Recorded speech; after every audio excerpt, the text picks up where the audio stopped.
राम राम। हमारे जीवन को चलाने के लिए एक ही चीज सबसे ज्यादा जरूरी है, वो है अनुशासन।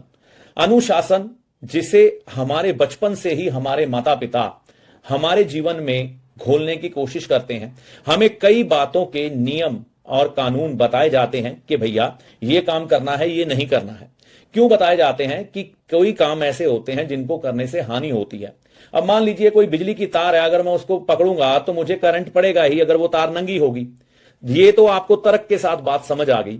हमारी जिंदगी में कुछ चीजें ऐसी हैं जो हमें नजर नहीं आती बिजली की नंगी तार की तरह, लेकिन उसको भी किन्हीं नियम और अनुशासन की कड़ी में बांधा गया है हमारे ऋषि मुनियों के द्वारा। हमारे जो विद्वान लोग थे, पंडित लोग थे, जो ज्योतिष शास्त्र पर रिसर्च करते थे, उनके द्वारा और हमारे बुजुर्गों के द्वारा इन्हीं नियमों के आधार पर जीवन को सुखमय बनाने के लिए कार्य किया जाता था और इन बातों को बिना तर्क के लोग अपनाते थे।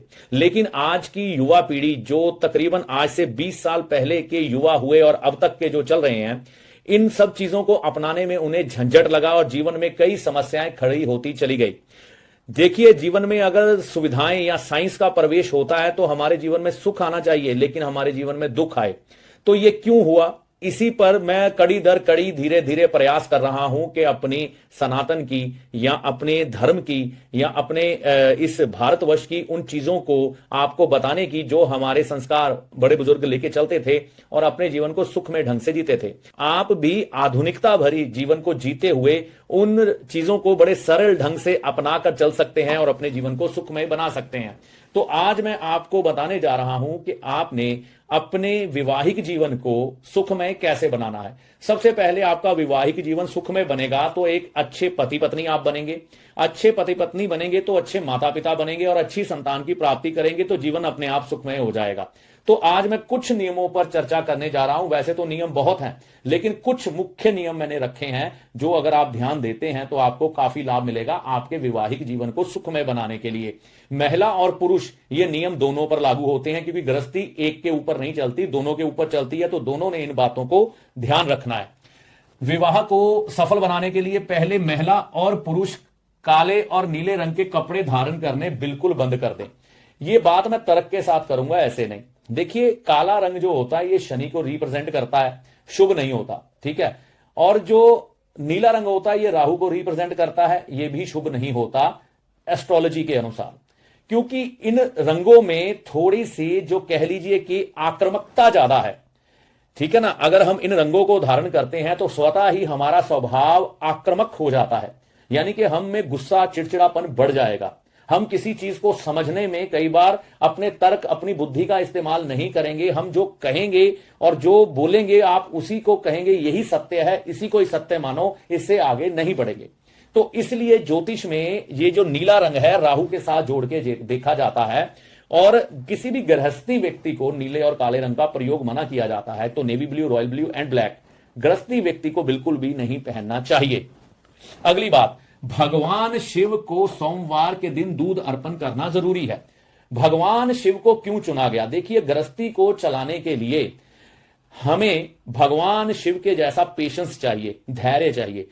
जितना धैर्य और संयम भगवान शिव में है, ये हमारे शिव पुराण और धार्मिक ग्रंथों में देखने को और जानने को मिल जाता है। तो गृहस्थी में कई चीजें सहनी पड़ती है, कई बार पत्नी को, कई बार पति को, ठीक है ना। कई बार माता पिता पति के या पत्नी के ऐसे होते हैं कि एक दूसरे की वो बातें हम सहन नहीं कर पाते, सुन नहीं पाते। तो उस समय संयम धारण करना जरूरी होता है, क्योंकि बिना संयम के कोई गृहस्थी चल ही नहीं सकती। अगर आप छोटी छोटी बातों को लेकर रोजमर्रा की बैठ जाएंगे तो 100 तलाक भी करवा लेंगे, ठीक है ना। तो यहां पर संयम धारण करना जरूरी होता है कि कई बातों को हम अनदेखा कर दें और हमारे मन में एक शांति रहे। तो जो दूध है ना, वो सफेदी का प्रतीक है और सफेद रंग ही शांति के साथ जुड़ा होता है। तो भगवान शिव को जब हम दूध अर्पण करते हैं तो हमारे में पेशेंस बढ़ती है, सहन शक्ति बढ़ती है और कई बातों को हम नजरअंदाज करके जीवन में आगे बढ़ जाते हैं और गृहस्थी को चलाने में सहायक होती है ये सब चीजें। तीसरी बात, शादी पर माता पिता से चांदी जरूर लें, चाहे वो लड़का हो चाहे वो लड़की हो। शादी के समय अपने पास फेरों के वक्त कुछ चांदी जरूर रखें। ये चांदी किस शेप में रखें? मैं ये कह सकता हूं कि ये चांदी आप ब्रिक की शेप में रख सकते हैं। वैसे तो राहु 7 का उपाय ये है ही कि चांदी की एक ब्रिक अपने माता पिता से ले। मैं कहता हूं वैसे ही ले जाओ यार, क्या नुकसान होने वाला है, कोई नुकसान नहीं है, ठीक है ना। तो ये चांदी की ब्रिक अपने पास रखें फेरों के वक्त, ठीक है ना। तो ये ब्रिक जो पुरुष जीवन साथी है वो अपनी धर्म पत्नी को दे दे और वो संभाल के अपने पास रख ले। ये चांदी की ब्रिक कभी बेचनी नहीं है, संभाल के रखनी है। तो इससे चांदी भी पेशेंस की ही प्रतीक है, चांदी शीतलता की, शांति की प्रतीक है, और चांदी भगवान शिव के साथ भी जुड़ती है, मनोस्थिति के साथ भी जुड़ती है, क्योंकि मन का बंधन जरूरी होता है विवाह में। इसलिए चांदी का दान यानी कि चांदी माता पिता से लेना आवश्यक हो जाता है। शादी के समय जरूर लें। विवाह में पलंग जरूर लें। देखिए ये उपाय किया जाता है हमारी भारतीय संस्कृति में, जो दुल्हन होती है उसके माता पिता के द्वारा। तो ये कई चीजें दहेज प्रथा के साथ भी जोड़कर देखी गई, लेकिन हमें ऐसा नहीं सोचना चाहिए। दहेज तो उन लालची लोगों ने लिया जो महिला को सिर्फ अर्निंग पॉइंट मानते हैं कि इससे धन आएगा। ऐसा नहीं है। बहुत से पुरुष ऐसे हैं जो दहेज नहीं लेते, बहुत से परिवार हैं दहेज नहीं लेते, और मैं दहेज प्रथा का पूरा विरोधी हूं और दहेज बिल्कुल भी लेने के पक्ष में नहीं हूं। लेकिन कुछ एक चीजें हमारे रीति रिवाजों से जुड़ी हैं, जिसमें से एक होता था पलंग। पलंग हमेशा दुल्हन को उसके माता पिता जरूर दें। अब कई लोग महाज्ञानी पैदा हो गए हैं, वो कहते हैं कि पैसे दे देते हैं, अपने मर्जी से अपनी पसंद का ले लेंगे। ऐसा नहीं होता। तो ये चाहे दुल्हन के माताजी हो या पिताजी हो, ये समय निकालना पड़ेगा। आपको खुद पलंग छोड़ के आना पड़ेगा, मतलब माता पिता नहीं जाते। जो भी आपके घर में से रिवाज है, जिसको भी आप साथ भेजते हैं, या वैसे ही आप किसी फर्नीचर वाले को ये ड्यूटी लगा दें कि इनकी शादी होने से पहले भैया इनका पलंग इनके घर पे पहुंच जाए, क्योंकि उसी पलंग पर गृहस्थी शुरू होना जरूरी होता है। बाकी अपना दिमाग लगाकर लोग अपना सिर्फ सत्यानाश करते हैं और कुछ नहीं। तो ये चारपाई, यानी कि पहले चारपाई थी, फिर पलंग बना, आज बेड बन चुका है। कल क्या बनेगा मेरे को नहीं मालूम, लेकिन कन्या के माता पिता को अगर दूल्हे वाले अच्छे मिल जाए ना, वो बोले हमें कुछ नहीं चाहिए, तो कम से कम एक पलंग जरूर दे दो, बाकी मत दो, कोई बात नहीं, कोई दिक्कत नहीं। और वैसे भी आपको पलंग खुद से पहुंचाना है, पैसे नहीं देने, अपना दिमाग नहीं लगाना, ठीक है, ये ध्यान में रखना। रसोई में बिना नहाए ना जाए। आधुनिकता का दौर है, लोग मूवीज पिक्चर्स देख के बहुत प्रभावित होते हैं। हीरो हीरोइन रसोई घर में बैठ के रोमांस कर रहे हैं, और क्या क्या कर रहे हैं मैं बोलना नहीं चाहता। तो यहां पर ध्यान ये रखना है, रसोई अन्नपूर्णा की प्रतीक मानी जाती है और इसकी पवित्रता सबसे ज्यादा जरूरी है। जैसा खाओगे अन्न वैसा बनेगा मन। तो बिना नहाए और रसोई में जाना तो महापाप है, ठीक है ना, क्योंकि आप गृहस्थी व्यक्ति हैं। आप मेरी बात को समझ गए होंगे मैं क्या कहना चाहता हूं। और कई बार शरीर में कुछ नेगेटिव प्रभाव ऐसे होते हैं, आप शाम के समय कई बार किसी ऐसी जगह से गुजरते हैं या ऐसे व्यक्तियों से मिलते हैं, हाथ मिलाते हैं, गले मिलते हैं, जिन्हें आप मिलना भी नहीं चाहते, जिन पर नेगेटिव ऊर्जा का प्रभाव होता है। और गृहस्थी भी कई बार आपकी चल रही है तो बहुत कुछ होता है, शरीर अपवित्र हो जाता है। अन्न जो जीवन चलाने के लिए जरूरी है, ये सूर्य के साथ जोड़ के देखा जाता है, मंगल के साथ जोड़ के देखा जाता है। इसमें जितनी पवित्रता होगी उतने ही सुविचार आपके अंदर और आपके जीवन साथी और आपके बच्चों के अंदर उत्पन्न होंगे। अगर आप गंदा अन्न अपने जीवन साथी को खिलाएंगे या अपने परिवार को खिलाएंगे तो वैसे ही विचारों वाले आपके परिवार वाले बन जाएंगे। तो गृहस्थी को चलाने के लिए चाहे वो पुरुष अपनी महिला की हेल्प करवाता हो रसोई में, या महिला आप रसोई में काम करती हो, जो मर्जी हो जाए, नहाए बगैर आपने रसोई घर में नहीं जाना। बाकी कुछ एक ऐसे परिवर्तन हो गए हैं, कई चीजों को अभी हम ध्यान में नहीं ला सकते, उनको दरकिनार करना ही संभव है, लेकिन मुख्य तौर पर नहाने का ध्यान रखें, ठीक है।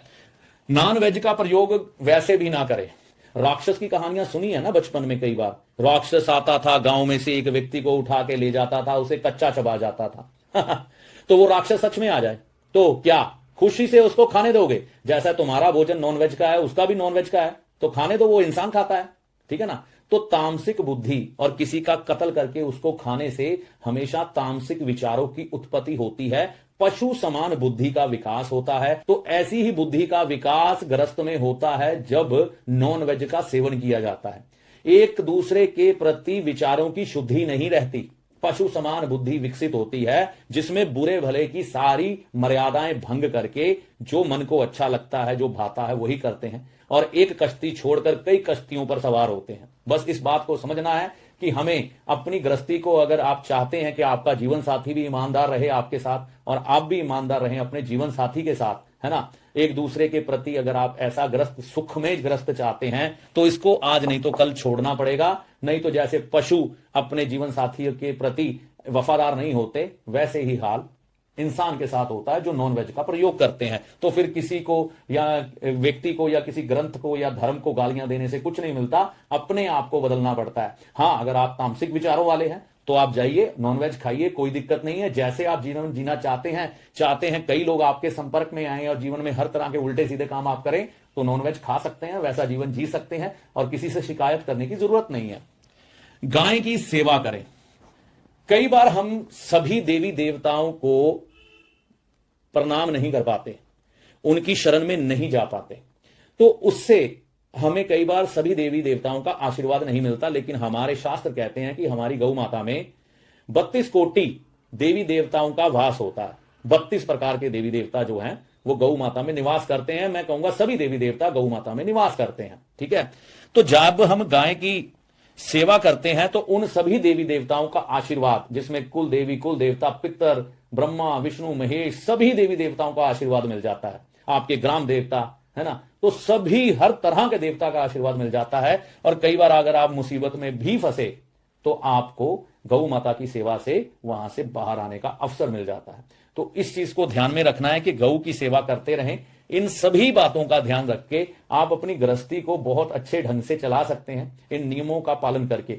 मेरी कई बातें कुछ कड़वी हो जाती हैं, लेकिन नीम कड़वी होती है, ये बात याद रखें।